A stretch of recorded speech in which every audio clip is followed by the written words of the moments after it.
Her health is again in question after the cancellation of a ceremony at Balmoral, as well as her determination to return to London next month to anoint Boris Johnson's successor. Royalist is the Daily Beast's newsletter for all things royal and royal family. Subscribe here to get it in your inbox every Sunday. Sources close to Queen Elizabeth II this week told the Daily Beast that, in a few weeks' time, she intends to break her summer sojourn at Balmoral Castle in Scotland and travel down to London to perform one of her most important constitutional duties, inviting a new Prime Minister to form a government in her name. A source told the Daily Beast it is expected she will interrupt her Balmoral break to return to London for the PM switch. The source said that the actual venue would be confirmed nearer the time in an attempt to leave some margin for error, but the reality is that now, if the 96-year-old Queen does not make the long journey to London for the richly symbolic occasion on Tuesday, September 6, disappointment and renewed speculation about her officially professed wellness will ensue. The Queen's determination to formally anoint the new PM comes despite disappointment this week when the Queen was forced to cancel yet another public appearance. This time, it was a ceremony in which the Queen is welcomed to Scotland with a mini-parade outside the gates of Balmoral, which was axed and relocated inside the castle's walls. The need for the Queen to welcome a new PM has been occasioned by Britain's ruling Conservative Party ejecting Boris Johnson as its leader. Under Britain's parliamentary system, the new party leader, probably the right-leaning Liz Truss, will become the new PM, and that new PM has to then be invited to form a government by the Queen. And certainly, there is no denying that if it all works out, the resulting photo op will be an impressive rejoinder to those who say the Queen is too old and too frail to carry out her job and should step down. Photographs of the ancient ritual, which has never been filmed but was memorably dramatized in the Peter Morgan scripted film The Queen, with Helen Mirren playing Her Majesty and Michael Sheen as Tony Blair, are usually disseminated to the press. The crowning of the last PM but one, Theresa May, was the subject of particular debate after the new leader was pictured genuflecting in front of the Queen. So the reward, if it works out, will be another fabulous ta-da moment for the Queen after the impressive double ta-da of the Jubilee, in which HM's two balcony appearances, resplendent in mauve and green respectively, were the stuff of which the greatest theatrical minds could only dream of. But what if the big September plan goes the way of that little ceremony that had been scheduled to take place outside the gates of Balmoral this week?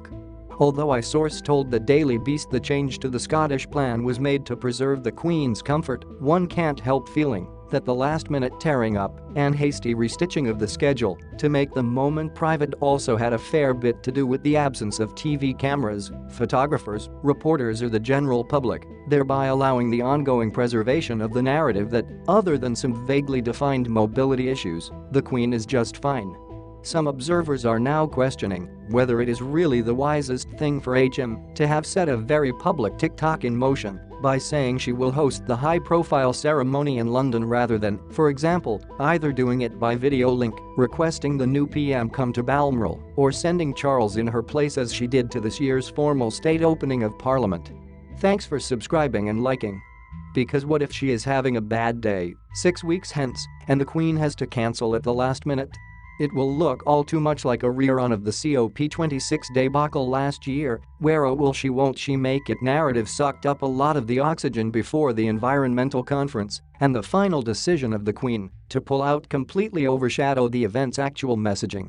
And behind all this, of course, is the big question: what is really wrong with the Queen, and is it going to impact her ability to do her job?